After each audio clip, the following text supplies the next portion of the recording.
আজ সন্ধ্যা থেকেই একটি বিষয়কে জানার জন্য বহুজন ফোন করছেন, শুভাকাঙ্ক্ষী, সমর্থক, ভালোবাসার মানুষ যারা, তারা ফোন করছেন। এত ফোন করার কিছু নেই ভাই, যেটা সোশ্যাল মিডিয়াতে দেখেছেন ওটুকুই। বিশাল কিছু এমন ঘটেনি যেটার জন্য এত উৎকণ্ঠা দেখাতে হবে।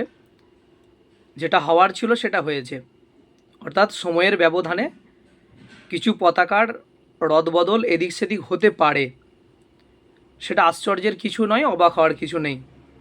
তবে যেটা হয়েছে সেটা কখনোই ভালো নয়, এটা আমরা কখনোই কাম্য করি না।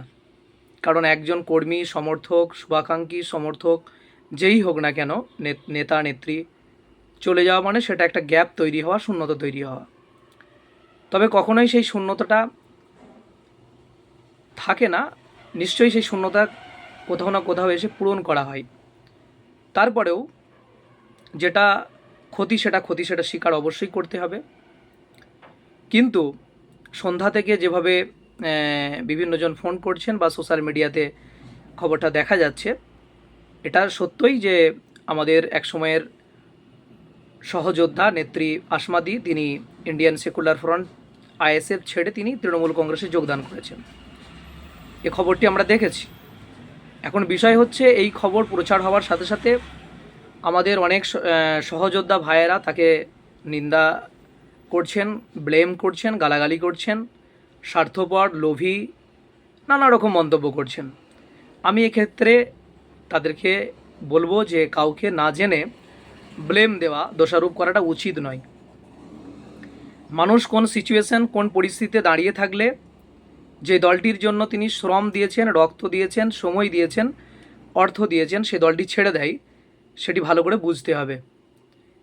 পশ্চিমবাংলায় কতটা অপোজিশন দলের জন্য, অপোজিশন লিডারদের জন্য গণতন্ত্র বেঁচে রয়েছে, গণতান্ত্রিক অধিকার রয়েছে যে তারা তাদের দলটি নিশ্চিতভাবে সাংবিধানিক অধিকার হিসাবে করতে পারে, সেটা কিন্তু সেই পরিকাঠামোটা ক্রমশ সংকীর্ণ হচ্ছে, ছোট হচ্ছে।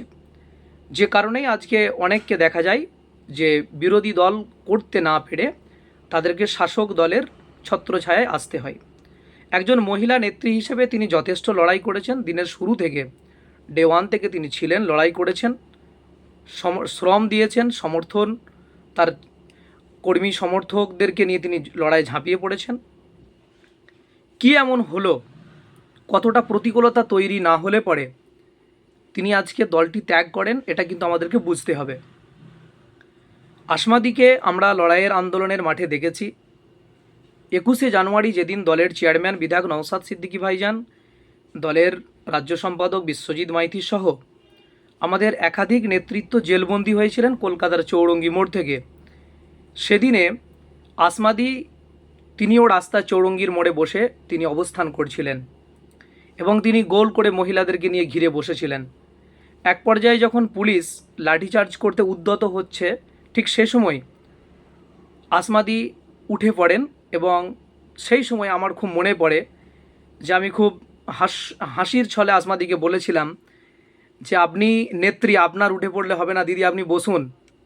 আমার মতো একজন ক্ষুদ্র কর্মী, আমি জাস্ট তাকে এটাই বোঝাতে চেয়েছিলাম যে আপনি উঠলে বাকি যে মহিলারা আমাদের রয়েছেন তারা উঠে পড়বে। তো এ কথা বলে কিছুক্ষণের জন্য আবার দেখলাম আসমাদি আবার সবাইকে নিয়ে বসলেন, বসে আবার আমাদের লড়াই আন্দোলন চলছিল। পুলিশ যখন লাঠিচার্জ করেন, একের পর এক নেতা নেত্রীকে গ্রেপ্তার করা হয়। মহিলা নেত্রী হিসেবে আসমাদিও গ্রেপ্তার হন, জেল খাটতে হয় তাকে। এখন কথা হচ্ছে যে মহিলাটি সংসার ছেড়ে রাজনীতি করলেন, চাকরি সেটাকে বজায় রেখে তিনি রাজনীতি করলেন, এত লড়াই করলেন চোখে চোখ রেখে, এত অত্যাচারের বিরুদ্ধে তিনি দাঁড়িয়ে, রুখে দাঁড়িয়ে লড়াই করলেন। তাকে ব্লেম দিচ্ছেন, তাকে দোষারোপ করছেন যে তিনি হয়তো ইচ্ছে করেই চলে গিয়েছেন। আমার মনে হয় না এমনটি নয়। কতটা বাধকতা তৈরি না করলে, প্রেসার ক্রিয়েট না করলে চলে যেতে হয়, এটা কিন্তু আপনাদেরকে বুঝতে হবে। তবে দেখতে হবে খতিয়ে ব্যর্থতা কোথায় ছিল। দলের প্রত্যেকের প্রতি এটা আমাদের কর্তব্য যে একজন নেত্রী হিসেবে, একজন কর্মী হিসেবে, একজন সমর্থক হিসেবে, একজন সদস্য হিসেবে কতটা প্রেশারের মধ্যে সে রয়েছে তার খোঁজখবরটা আমরা ঠিকঠাক নিতে পেরেছি কি না। হয়তো হতে পারে যে তিনি যেই মানসিক যন্ত্রণা দিয়ে দিনের পর দিন কাটাচ্ছিলেন, সেক্ষেত্রে তিনি মানসিক সাপোর্টটা তিনি পাননি। সেই মানসিক সাপোর্টটা হতে পারে দলের পক্ষ থেকে, সেই সাপোর্টটা হতে পারে তার পরিবারের পক্ষ থেকে, তিনি সামাজিকভাবে বয়কটের শিকার হচ্ছিলেন এমনও হতে পারে, তিনি তিনার কর্মসংস্থানে যেতে বাধাপ্রাপ্ত হচ্ছিলেন এমনও হতে পারে, জানি না কি হয়েছে। তবে তিনি যেটা বলেছেন, তিনি উন্নয়নের পক্ষে দাঁড়িয়ে নাকি তৃণমূল কংগ্রেসে যোগদান করেছেন ভাঙড়ে উন্নয়ন হয়নি বলে। এখন কথা হচ্ছে 21 থেকে 24 ভাঙড়ে উন্নয়ন না হলে তিনি অনেক আগেই হয়তো চলে যেতেন, এত লড়াই তিনি করতেন না। ঠিক লোকসভার পরে কেন গেলেন? অর্থাৎ তার উপরে কি প্রেসার তৈরি করা হয়েছে সেটা বুঝতে হবে। সাথে সাথে আমি বলবো, প্রত্যেকটি সমর্থক, কর্মী, সদস্য, নেতা, নেত্রী আমাদের অবশ্যই গুরুত্বপূর্ণ। কেন তারা চলে যাচ্ছে এটাও পোস্টমর্টেম করতে হবে। তাদের অন্তর্নিহিত কারণগুলো কী রয়েছে সেগুলোও জানতে হবে। আগামী দিনে এভাবে চলতে থাকলে নিশ্চয়ই এটা খারাপের দিকে যাচ্ছে। তবে আমি বলবো, লড়াই করা সবার পক্ষে সম্ভব হয়ে ওঠে না। অর্থাৎ লড়াইয়ের মাঠে টিকে থাকা খুব কঠিন একটা চ্যালেঞ্জের ব্যাপার। স্রোতের বিপরীতে হাঁটা, স্রোতের বিপরীতে যাওয়া খুবই কঠিন একটা ব্যাপার। স্রোতের পক্ষে কচুরি পানাও ভেসে যায়, কিন্তু স্রোতের বিপরীতে যে সাঁতার কেটে উঠতে পারে সেই প্রকৃত সাঁতারু। তাই স্রোতের পক্ষে বয়ে না গিয়ে স্রোতের বিপরীতে যারা আজও দাঁড়িয়ে লড়াই করছেন তাদেরকে সংগ্রামী অভিনন্দন। শিরদাঁড়া সোজা রেখে তারা লড়াই করবে, এটা আশা রাখি। আর যারা চলে যাচ্ছে, কেন যাচ্ছে তাদের প্রকৃত কারণগুলো খুঁজে দেখা হোক। তাদেরকে তিরস্কার, গালাগালি না করে, হেয় না করে তাদের রিজনগুলো দেখা হোক। আমার তো মনে হয় যে পর্যায়ে আসমাদিকে দেখলাম তিনি তৃণমূল কংগ্রেসের পতাকাটি হাতে তুলে নিচ্ছেন, আমার মনে হয় না তিনি অন্তর থেকে সেটা নিচ্ছেন। কারণ তার মুখের যে ভাব ফুটে উঠছে সেখান থেকে পরিষ্কার যে তিনি খুব একটা বিশাল যন্ত্রণা, কষ্ট নিয়ে আজকে তিনি সেই পতাকাটা তুলছেন।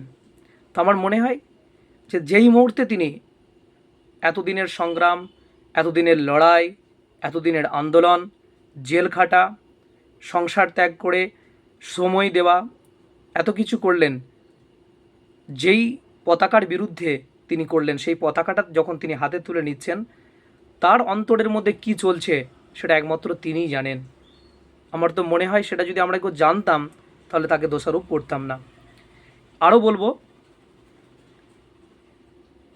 যারা হীনমন্যতায় ভুগছেন, লড়াইয়ের খেই হারিয়ে ফেলছেন, লড়াইটা খুবই শক্ত, এ লড়াই লড়তে হবে, শক্তভাবে দাঁড়িয়ে লড়তে হবে।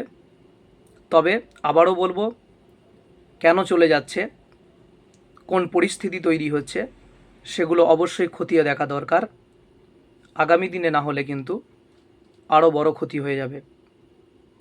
সকলকে বলবো, মানুষকে দোষারোপ করার আগে তার রিজনটা দেখুন, তার কারণটা দেখুন।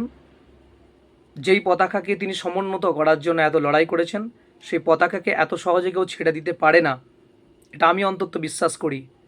সেই পতাকা ছাড়ার সময় তাকে হাজারবার ভাবতে হয়েছে যে তিনি ছাড়বেন কি ছাড়বেন না।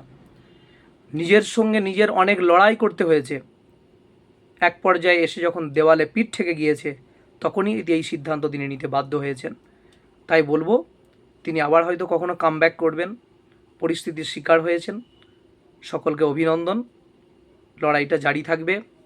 এবং সাথে সাথে বলবো, পশ্চিমবাংলায় গণতন্ত্র ফিরে আসুক, দেশে গণতন্ত্র ফিরে আসুক। সকলকে অভিনন্দন। শিরদাঁড়া সোজা রেখে চলতে হবে, এ লড়াই জিততে হবে।